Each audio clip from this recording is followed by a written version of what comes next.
عليه وعلى آله وأصحابه وأتباعه وأزواجه وذرياته وبارك وسلم تسليما كثيرا كثيرا أما بعد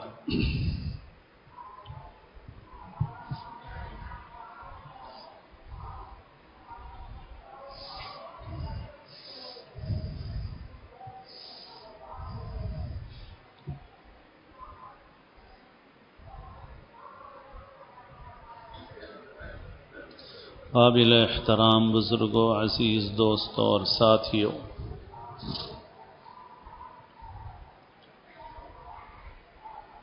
رسول اللہ صلی اللہ علیہ وسلم نے اس امت کے لیے جو عملی نمونہ تیار فرمایا وہ صحابہ کرام رضی اللہ تعالی عنہم اجمعین کی مبارک جماعت تھی۔ اللہ نے ہمارے لیے ہدایت کا سرچشمہ قرآن مجید کو بنایا ہے۔ ہدایت ہم کہاں سے حاصل کریں گے،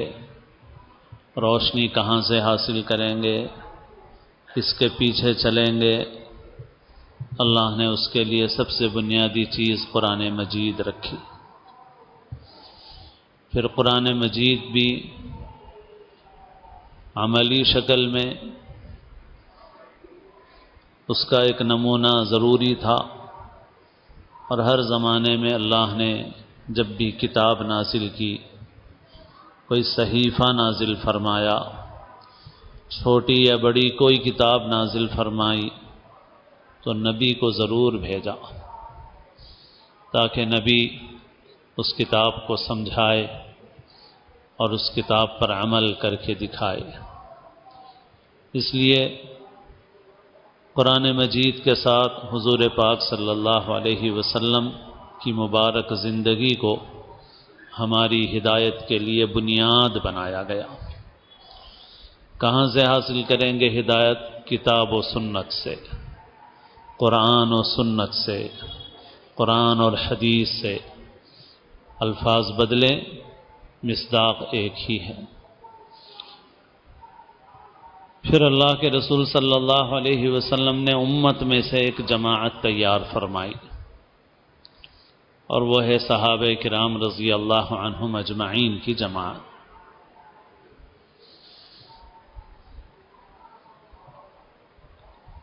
اور حضور نے ان کو بھی امت کے لیے ایک نمونہ بنا کر پیش فرمایا۔ چنانچہ مشہور ارشادات ہیں آپ کے کہ جب آپ نے یہ فرمایا کہ میری امت 73 فرقوں میں تقسیم ہوگی، پوچھا گیا کہ پھر نجات کون پائے گا؟ آپ نے فرمایا وہ لوگ نجات پائیں گے جو اس طریقے پر رہیں جس طریقے پر میں ہوں اور میرے صحابہ ہیں۔ بعض روایتوں میں یہ ہے کہ آپ نے فرمایا الجماعہ،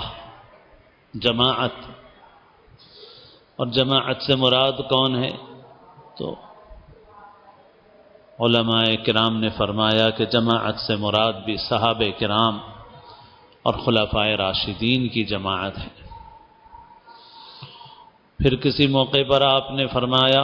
جب آپ سے پوچھا گیا کہ آپ کے بعد فتنے ہوں گے، اختلافات ہوں گے، تو ہم کیا کریں؟ تو آپ نے فرمایا علیکم بسنتی وسنت الخلفاء الراشدین المہدیین من بعدی، میری سنت کو اور میرے بعد خلفائے راشدین، ان کی سنت، ان کے طریقے کو مضبوطی سے پکڑ لینا۔ علیکم کے اندر بھی مضبوط پکڑنے کے معنی ہیں، علیکم بسنتی وسنت الخلفاء الراشدین۔ پھر آپ نے مزید تاکید فرمائی اور آپ نے فرمایا تمسکوا بہا، اسے تھام لینا، وعضوا علیہا بالنواجذ، اسے دانتوں سے مضبوط پکڑ لینا۔ جب رسی ہاتھ سے چھوٹنے لگتی ہے اور دونوں ہاتھ بھی کافی نہیں ہوتے تو مزید مضبوطی کے لیے آدمی اپنے دانتوں سے منہ سے سہارا لیتا ہے، تو آپ نے فرمایا اپنے دانتوں سے مضبوط پکڑ لینا۔ تو غرض یہ کہ یہ ہمارے لیے ہدایت کا سرچشمہ ہے یہ چیزیں۔ اللہ کی کتاب، پیغمبر صلی اللہ علیہ وسلم کی مبارک زندگی، صحابہ کرام کی زندگی۔ اس وقت جو بات عرض کرنا چاہ رہا ہوں اس کے تو بہت سے پہلو ہیں، لیکن جو بات اس وقت عرض کی جا رہی ہے وہ یہ ہے کہ حضور پاک صلی اللہ علیہ وسلم کی اور صحابہ کرام کی زندگی کو ہم دیکھیں گے تو وہ ایک زبردست پریکٹیکل بھرپور عملی زندگی تھی۔ آج امت کے احوال میں جو تبدیلی اور سدھار نہیں آ رہا ہے اور حالات ناگفتہ بھی ہی ہوتے جا رہے ہیں، مگر کچھ اچھے فوائد اور ثمرات جیسے ظاہر ہونے چاہیے نہیں ہو رہے ہیں، اس کی وجہ یہی بڑا فرق ہے۔ تو حضور اور صحابہ کرام کی زندگی ہمارے لیے نمونہ ہے مختلف اعتبارات سے، ہر اعتبار سے، اور لیکن اس کی ایک بڑی اہم چیز یہ ہے کہ ایک اہم پہلو اس کا یہ ہے کہ وہ ہمارے لیے نمونہ ہے اس اعتبار سے کہ ان کی زندگی بہت عملی زندگی تھی، بہت فعال تھے،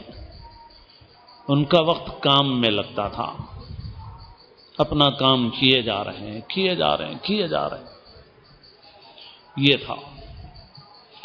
آج ہمارے اندر باتیں بہت ہیں، ہم لوگ بات کیے جا رہے ہیں، کیے جا رہے ہیں، کیے جا رہے ہیں، تقریر، تحریر، جلسہ، پروگرام، ہر جگہ باتیں۔ اور اب تو شیطان نے اخبارات اور ٹی وی اس کے ذریعے سے تو اب ہر کس و ناکس فلسفی بن گیا ہے، علامہ بن گیا، ہر ایک علامہ ہے۔ اب جس کو دیکھو وہ یہ سمجھتا ہے کہ میں ہوں، میرے سے زیادہ کوئی سمجھدار نہیں ہے، لہذا اب اس نے بھی اپنا فریضہ سمجھ لیا ہے کہ وہ بھی تقریر کرتا رہے، جہاں موقع ملے، دیوان خانے میں کرے، دعوتوں میں کرے، بیٹھکوں میں کرے، مجلسوں میں کرے، اور کسی کو کوئی چیز سمجھ میں آ جائے تو وہ اس چیز پہ اتنا زور دے کہ باقی سارے لوگوں کو کنڈم کر دے، اور کرے کچھ بھی نہیں خود بھی، مگر برائیاں ضرور کرے دوسروں کی۔ آپ دیکھ لیجئے امت کا بیشتر طبقہ اس میں مشغول ہے، بیشتر طبقہ اس میں مشغول ہے، اور اس میں سب سے زیادہ ملامت اور تنقید کا نشانہ مذہبی طبقہ ہے، علماء ہیں اس میں خاص طور پہ، اور اس کے علاوہ دینی کام کرنے والے ہیں۔ ارے بھائی آپ لوگ یہ کام کیوں نہیں کرتے، فلاں کام کیوں نہیں کرتے؟ آپ اپنی پوری زندگی 24 گھنٹوں کی دیکھیے، آپ کیا کر رہے ہیں؟ آپ ٹی وی کے سامنے بیٹھ کے آپ تبصرے مار رہے ہیں، بڑا فلسفی سمجھتے ہیں اپنے کو، اور بہت اچھی صلاحیتوں والے بھی اپنی صلاحیتیں بس کمایا ایک عرصے تک، چاہے باہر رہ کے کمایا ہو، چاہے یہاں نوکری کر کے کمایا ہو، باہر رہ کے کمایا عرصے تک، اور ابھی بھی کچھ کمانے میں لگے ہوئے ہیں اور نہیں بھی کما رہے ہیں، تو اپنی فراغت کو محض بستروں پہ لوٹتے ہوئے اور ٹی وی کے سامنے اپنا وقت گزارتے ہوئے اپنا وقت لگا رہے ہیں۔ اگر اللہ نے توفیق دی تو عبادت ضرور کر رہے ہوں گے، نمازیں پڑھ رہے ہوں گے 5 وقت کی، روزہ رکھ رہے ہوں گے، کچھ ذکر و تلاوت بھی کر رہے ہوں گے، لیکن باقی آپ کی زندگی کا کوئی حصہ سوائے اس کے کہ آپ تبصرے کرتے ہیں، اور ہو سکتا ہے آپ اللہ کی توفیق سے زکوٰۃ بھی نکالتے ہوں اور اس کی وجہ سے بھی اپنے کو بہت بڑا تیسمار خاں سمجھتے ہوں کہ میں بہت بڑے بڑے چندے دیتا ہوں۔ آپ ناراض نہ ہوں، یہ امت کا مرض ہے، اس وقت بیماری ہے امت کی، اور امت کا بیشتر طبقہ اس میں مشغول ہے۔ اور صرف یہ عام لوگوں کی بات نہیں کر رہا ہوں میں، اب جیسے اس وقت واٹس ایپ ہے، سوشل میڈیا ہے، تو اس میں نوجوان بھی ہیں جن پہ وہ ساری باتیں صادق نہیں آتی جو میں ابھی ذکر کر رہا ہوں، یہ ایک الگ طبقہ ہے۔ ان نوجوانوں میں عام دنیاوی تعلیم پایا ہوا طبقہ بھی ہے، اور اس کے اندر وہ لوگ بھی ہیں جو مدرسوں سے پڑھے ہوئے ہیں، جنہوں نے مدارس سے دینی تعلیم حاصل کی ہے، مگر ان نوجوانوں کا بھی ایک بہت بڑا طبقہ یہ ہے کہ یہ اسی پہ ٹائپ کر کے اپنے کو بہت بڑا تیس مار خاں سمجھ رہا ہے، اور سمجھ رہا ہے کہ آپ بہت بڑا کارنامہ کر رہے ہیں ہم، بس اس پہ بیٹھو، ٹائپ کرتے رہو، فارورڈ کرتے رہو، شیئر کرتے رہو، بہت بڑا کارنامہ کر رہے ہیں آپ، بس یہی شیئر کرنے میں، فارورڈ کرنے میں زندگی گزر رہی ہے، کام کچھ بھی نہیں، کام کچھ بھی نہیں۔ بہت سے لوگوں کے پاس غیر ضروری چیزوں کے لیے، بحث کے لیے بہت وقت ہے، جس کا عمل سے کوئی تعلق ہی نہیں ہے، اور جس کو عملی زندگی جس کے ساتھ کی ہوتی ہے اس کو زیادہ بحثوں کی، الجھنوں کی باتیں پیش ہی نہیں آتی۔ غالباً حضرت مفتی محمد شفیع صاحب رحمۃ اللہ علیہ نے تحریر فرمایا ہے کہ حدیثوں کے ذخیرے میں صحابہ کرام کے سوالات ملتے ہیں کہ انہوں نے حضور سے مختلف موقعوں پر سوالات کیے ہیں، اور ان کی ایک تعداد ملتی ہے، لیکن اگر مجموعی طور سے دیکھا جائے کہ ایک نئی ملت ہے، نئی امت ہے، نیا کام ہے، اور پھر اتنا بڑا طبقہ ہے، اگر ان ساری چیزوں کو دیکھا جائے تو اس میں صحابہ کے سوالات بہت کم ہیں،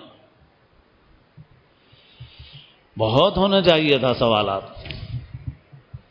اس سے کہیں زیادہ سوالات ہونے چاہیے تھے، لیکن سوالات کم ہیں، بہت محدود تعداد ہے۔ تو حضرت مفتی صاحب رحمۃ اللہ علیہ نے تحریر فرمایا کہ اس کی وجہ یہ ہے کہ صحابہ کرام کی جو جماعت تھی یہ ہماری طرح قوالوں کی جماعت نہیں تھی، فعال لوگوں کی جماعت تھی، کام کرنے والوں کی جماعت تھی۔ اس کی مثال ایسے دی ہے کہ جیسے کوئی آدمی چار مینار کا راستہ نہیں جانتا شہر میں، اور وہ چار مینار کا پتہ یہاں سے پوچھے کسی سے، اور بتانے والا راستہ بتائے کہ دیکھو بھائی جاؤ، پھر سیدھے مڑنا، پھر بائیں مڑنا، پھر آگے جاؤ، چوراہا آئے گا، پھر سیدھے مڑنا، تو اب اگر سارا راستہ یہ بتائے تو سننے والا وہ 50 سوالات کرے گا، بولے گا کہ بھائی وہ بائیں کدھر سے مڑوں، دائیں کدھر سے مڑوں، وہ سگنل کون سا ہے، اس کے ذہن میں 50 سوالات پیش آئیں گے۔ لیکن ایک آدمی کو راستے کی ضرورت پیش آئی، اس سے بتایا گیا کہ دیکھو بھائی وہاں چوراہے پہ جاؤ، وہاں جا کے پوچھ لینا کسی سے، تو وہاں گیا، وہاں کسی سے پوچھا، اس نے آگے بتا دیا، تو وہ صرف 2-3 جگہ پوچھے گا صرف، اور اپنی منزل تک پہنچ جائے گا۔ جو یہاں بیٹھے بیٹھے پوچھے گا وہ 50 سوالات کرے گا مگر منزل تک نہیں پہنچے گا، اور جو چلتے ہوئے پوچھے گا اس کو 50 کی جگہ 3 جگہ پوچھنا پڑے گا صرف، وہ 3 جگہ پوچھے گا، اپنی منزل پہنچ جائے گا۔ تو صحابہ کرام میں اور ہم میں فرق یہ ہے، وہ ایک بہت ہی زبردست پریکٹیکل جماعت تھی، عملی جماعت، فعال جماعت، جو کہہ دیا کرنا ہے، جو ان کو ٹاسک دے دیا گیا اسے پورا کرنا ہے، بس یہ تھا فرق۔ آج ہم لوگ رو رہے ہیں، کیا یعنی بولیں تو کیا بولیں، امت کے سامنے جلسوں سے، تقریروں سے بھی طبیعت اکتانے لگی، کیا بولیں، اتنا بول رہے ہیں، اتنا سن رہے ہیں کہ کچھ پوچھیے مت۔ لیکن اپنی زندگی کا وقت کس چیز میں لگانا ہے؟ ہر شخص اپنی صلاحیت کے مطابق لگائے۔ بہت افسوس کی بات ہے کہ ہم جن لوگوں سے شکایت کر رہے ہیں وہ لوگ ہمارے مقابلے میں بہت فعال ہیں، بہت پریکٹیکل ہیں، بہت عملی ہیں، ان کے اتنے بڑے جلسے نہیں ہیں، لمبی لمبی باتیں نہیں ہیں، مگر ورک ہے، کام میں لگے ہوئے، اور ہم لوگ باتوں میں لگے ہوئے ہیں۔ اور پھر ساتھ ہی اس امت کی اللہ تعالیٰ سے دعا ہی کرنا چاہیے، بس کیا کر سکتے ہیں، ہمارے گناہوں کی نحوست ہے، شامت اعمال ہے کہ اس امت کو دوست اور دشمن کی پہچان نہیں ہے، اور یہ گویا دجالی فتنے کا ایک اثر ہے کہ جس میں آدمی صحیح اور غلط کی تمیز نہیں کر سکتا، اچھے اور برے کو نہیں پہچان سکتا۔ اور اس امت کا بھی حال یہ ہے کہ یہ امت اپنے دوست اور دشمن میں فرق نہیں کرتی، خیر خواہ اور بدخواہ میں فرق نہیں کرتی، اور یہ امت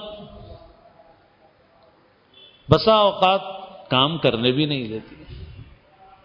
کام میں حصہ بھی نہیں لیتی۔ نتیجہ یہ ہے کہ بس امت کا حال روز بروز بگڑتا جا رہا۔ کبھی جہیز کا موضوع آیا، ہاں واٹس ایپ پہ چل رہا ہے صاحب، چل رہا ہے کیا؟ میں کہتا ہوں اس پوری بکواس سے آپ نے گھنٹوں نہیں حساب کیا جائے تو آپ نے مہینوں اور برسوں لگا دیے، مگر کیا کھودا پہاڑ نکلا چوہا کچھ بھی نہیں ہے۔ آپ ایک عمل کرو، ایک اقدام کرو، ایک فیصلہ کرو، ایک نمونہ دکھاؤ۔ عمل سے عمل زندہ ہوتا ہے، چراغ سے چراغ جلتا ہے، آپ کر کے دکھاؤ۔ جہیز کے خلاف بڑی بڑی باتیں کریں، کچھ نہیں ہوتا، تبصرے کریں، کچھ نہیں ہوتا، آپ کر کے دکھائیے آپ کتنا کر رہے ہیں، عملی نمونہ زندہ کر کے دکھائیے۔ کچھ لوگ ہیں بہت کم، اور اسی طرح ہر موضوع کی بات کر رہا ہوں، میں ایک موضوع کی بات نہیں کر رہا ہوں کہ یہ امت عملی امت تھی، لیکن یہ اب بس بولنے والی امت ہے، اور ہمارا دشمن ہمارے مقابلے میں بہت فعال ہے، بہت ایکٹیو ہے، بہت عمل کرنے والا ہے۔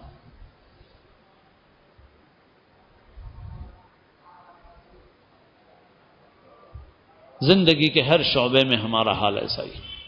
اس لیے میرے دوستوں میری گزارش ہے، کوئی آدمی اپنے کو یہ نہ سمجھے کہ میں کچھ نہیں کر سکتا۔ آپ ایک تنکا اٹھا سکتے ہیں، تنکا اٹھائیے۔ آپ ایک بالٹی پانی ڈال سکتے ہیں آگ بجھانے کے لیے، ایک بالٹی پانی ڈالیے، مگر امت میں مزاج بنائیے، اپنے اندر ایک تبدیلی پیدا کیجیے، اور اپنی زندگی کے وقت کا استعمال صحیح کیجیے۔ اس کا کچھ حصہ اللہ کی عبادت کے لیے ہو، اللہ کے سامنے رونے گر گڑانے کے لیے ہو، دعا کے لیے ہو، آہوزاری کے لیے ہو، تلاوت اور ذکر کے لیے ہو، کیونکہ یہ کنیکشن اور رابطہ ہے اپنے خالق اور مالک سے، اور یہ لازمی ہے، اس کے بغیر تدبیروں میں کوئی جان نہیں پڑتی، تدبیریں کچھ کام نہیں آتی۔ اور اس کے بعد وقت کا باقی حصہ ہمارا فائدے کے کام میں استعمال، نفع پہنچاؤ، جائز طریقوں پر نفع اٹھاؤ، اپنی تمام صلاحیتوں کا استعمال مثبت طریقے پر اچھے کاموں کے لیے کرو، اپنے رشتہ داروں کے کام آؤ، کمزوروں اور غریبوں کے کام آؤ، مدد کرو، مگر خود غرضی والی عام طور پہ کیفیت ہے، بس زیادہ سے زیادہ ہم یہ کرتے ہیں کہ کچھ پیسہ نکال دیا، خرچ کر دیا، ختم۔ ایسے میں نے عرض کیا، بس اگر اللہ نے مال دیا اور زکوٰۃ نکال رہے ہیں اچھی مقدار میں، تو بس پھر تو سمجھو کہ شیطان نے ایسا دماغ میں چڑھا دیا ہے کہ بس بہت بڑا اب آدمی بن گیا ہوں میں، اب ختم۔ بھائی کچھ کرو، اپنا وقت نکالو، اپنی صلاحیتوں کو استعمال کرو۔ کیا کر سکتے ہیں؟ آپ میں فکر ہو، درد ہو، آپ اللہ سے مانگیں، کام اتنے ہیں، راستے اتنے ہیں کہ کچھ پوچھئے مت۔ اور جس کسی کام میں لگو ملت کو فائدہ پہنچانے کا، صحیح سمجھ بوجھ رکھنے والے، درد رکھنے والے علماء سے رہبری حاصل کرو، محض اپنی عقل سے بھی مت کرو۔ بعض اوقات بعض لوگ ایسے کام کرتے ہیں، جذبہ تو صحیح ہوتا ہے مگر ان کے کام سے فائدہ نہیں ہوتا، بہت سی اپنی انرجی، پیسہ، انرجی ایسی چیزوں میں صرف کرتے ہیں جس سے کوئی خاص فائدہ نہیں نکلتا، جذبہ ان کا صحیح ہوتا ہے۔ تو اس لیے ان سے رہبری ضرور حاصل کرو، اور ان کی رہبری میں جو کام آپ کر سکتے ہیں کرو، اور جس کسی کام میں لگیں تو کسی دوسرے مفید کام کو امت کے کنڈم مت کرو، برائیوں میں مت پڑو، ایک دوسرے کی ٹانگ کھینچنے میں مت لگو، ہر اچھے کام میں مدد کرو۔ تعاونوا علی البر والتقوی ولا تعاونوا علی الاثم والعدوان، نیکی اور تقوی کے کاموں میں ایک دوسرے کے مددگار بنو، گناہ اور ظلم کے کاموں میں ایک دوسرے کے مددگار مت بنو۔ تو غرض یہ کہ میرے دوستو، امت کے حالات اس کے متقاضی ہیں، بار بار کہنا سننا یہ مقصد نہیں ہے، عمل مقصد ہے، حرکت و عمل مقصود ہے۔ اللہ نے جو صلاحیت دی ہو، جتنا کر سکتے ہو کیجیے، اللہ سے مانگیے، دعا مانگیے اللہ سے، اور اللہ کی مخلوق کو فائدہ پہنچائیے، جس طرح سے فائدہ پہنچا سکتے ہیں وہ فائدہ پہنچائیے اللہ کی مخلوق کو، کیونکہ دین کا خلاصہ اور نچوڑ ہمارے بس یہی ہے، رب کی عبادت ہے اور مخلوق کی خدمت ہے، بس پورے دین کا نچوڑ یہی، اپنے مالک کی عبادت کرو اور خدا کی مخلوق کی خدمت کرو، فائدہ پہنچاؤ، بس پورا نچوڑ دین کا یہی۔ اور زندگی کا جو حصہ ان اچھے کاموں میں لگ گیا تو بس وہی زندگی ہے، باقی تو زندگی ایسے ہی گزر گئی ہماری، اللہ تعالیٰ بس معاف فرمائے، کیونکہ ہم اس کا حساب نہیں دے سکیں گے۔ اللہ تعالیٰ اپنے فضل سے، اپنے کرم سے امت کے احوال کو درست فرمائے، ہم سب کو اللہ تعالیٰ نیک کاموں کی، صحیح کاموں کی اللہ تعالیٰ توفیق نصیب فرمائے، کہنے سننے سے زیادہ عمل کرنے کی اللہ تعالیٰ مجھے آپ کو، امت کے ہر فرد کو توفیق محض اپنے فضل سے، اپنے کرم سے نصیب فرمائے۔ اللہ تعالیٰ ہمارے گناہوں کو معاف فرمائے، ہمارے اعمال کی شامت کی وجہ سے ہمیں محروم نہ فرمائے، زندگی کا جو حصہ ہمارا غفلتوں میں، معصیتوں میں گزر گیا اللہ تعالیٰ معاف فرمائے، جو باقی ہے تقوی والی، طاعت والی زندگی اللہ اپنے کرم سے ہمیں نصیب فرمائے۔ اللہ تعالیٰ ہم سب کو اسلام کی زندگی اور اپنے اپنے وقت پر حسن خاتمہ نصیب فرمائے۔